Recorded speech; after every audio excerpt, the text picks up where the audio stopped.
Assalamualaikum warahmatullahi wabarakatuh. Perkenalkan saya Radatul Zakia dengan NPM 2208260016. Pada video kali ini saya akan menjelaskan tentang mind map yang saya buat untuk tugas pada blok psikiatri. Jadi ini mind map yang saya buat, saya mengambil judul tentang gangguan ansietas menyeluruh atau disebut dengan Generalized Anxiety Disorder atau disingkat dengan GAD. Jadi yang pertama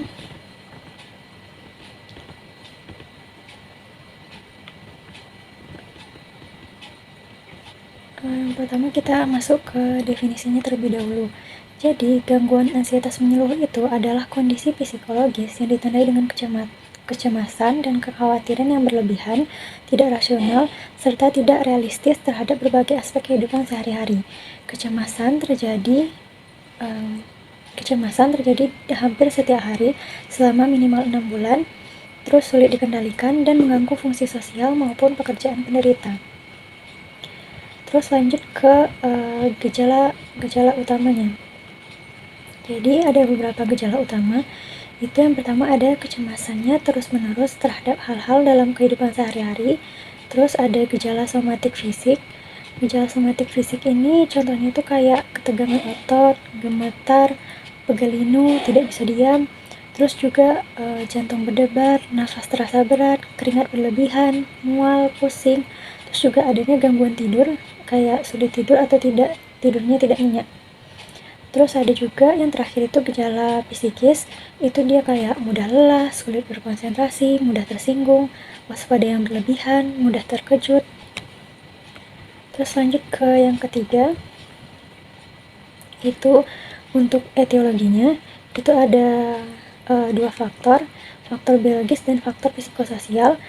Untuk faktor biologisnya itu terdapat gangguan pada sistem yang pertama itu terdapat gangguan pada sistem serotonergic di otak, terutama di area basal ganglianya, sistem limbik dan juga korteks frontalis. Terus yang kedua, dari studi PET menunjukkan penurunan metabolisme di area basal ganglia dan white marker pada penderita GAD. Terus yang ketiga, reseptor benzodiazepin paling banyak terdapat di lobus occipitalis yang juga terlibat dalam regulasi kecemasan. Terus untuk faktor yang kedua, itu faktor psikososial, itu berdasarkan teori kognitif perilaku. Terus penderitanya memiliki distorsi kognitif, yaitu cenderung fokus pada hal-hal yang negatif dan mudah meremehkan kemampuan diri dalam menghadapi masalah. Terus juga dalam pandangan psikoanalitik, kecemasan muncul akibat konflik bawah sadar yang tidak terselesaikan. Terus selanjutnya kita lanjut ke kriteria diagnosis berdasarkan PPDGJ 3. Yang pertama itu gejala primer yang berlangsung hampir setiap hari selama beberapa minggu atau bulan. Terus yang kedua, kecemasannya tidak terbatas pada situasi tertentu, bersifat free floating. Terus gejala-gejalanya itu mencakup, yang pertama itu ada kekhawatiran yang berlebihan terhadap masa depan atau nasib buruk. Terus ada ketegangan motorik, kayak contohnya ada gelisah, sakit kepala, gemetar, terus sulit santai. Terus yang terakhir ada hiperaktivitas otomik, itu contohnya kayak berkeringat, jantung berdebar, takipnea, keluhan pencernaan, mulut kering. Terus kita lanjut ke yang selanjutnya, itu penata laksanaannya. Itu yang pertama kita ke non farmakologinya terlebih dahulu. Itu ada psikoterapi, itu bisa menggunakan CBT untuk mengubah pola pikir dan perilaku negatif menjadi lebih adaptif. Terus ada teknik relaksasi dan manajemen stres. Terus untuk tata laksana selanjutnya, untuk tata laksana farmakoterapinya bisa dikasih antidepresan, bisa dikasih SSRI atau SSNRI. Itu contohnya kayak fluoxetine 20 mg, terus bisa juga dikasih sertraline 50 mg.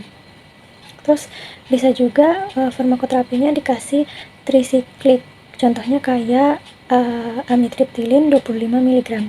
Terus bisa juga farmakoterapinya dikasih benzodiazepin, contohnya alprazolam 0,25 mg. Itu hanya untuk penggunaan jangka pendek saja, kayak 2-4 minggu, karena resikonya adiksi. Selanjutnya, untuk tahapan terapi, jadi ada 2 fase. Yang pertama fase akut, itu 6-12 minggu, dia lebih fokus menurunkan gejala kecemasan. Terus untuk yang kedua itu ada fase pemeliharaan, itu 6-12 bulan, itu dia mencegah kekambuhan dan menstabilkan fungsi pasien. Selanjutnya, yang terakhir itu kita masuk ke prognosisnya. Itu sebenarnya yang pertama itu dia tergantung pada tingkat keparahan dan lama kondisinya. Terus juga kalau tanpa terapi, gangguan ini dapat berlangsung kronis dan mengganggu kehidupan sehari-hari.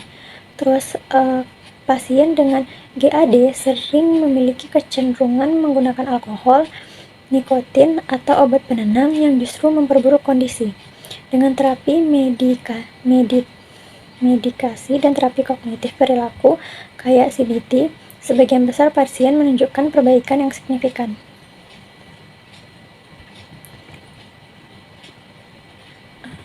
Lalu ini untuk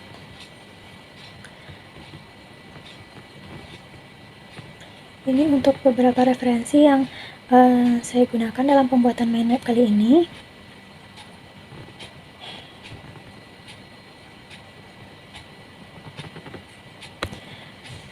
Baik, sekian yang dapat saya sampaikan dari mind map yang sudah saya buat. Saya akhiri dengan Assalamualaikum warahmatullahi wabarakatuh.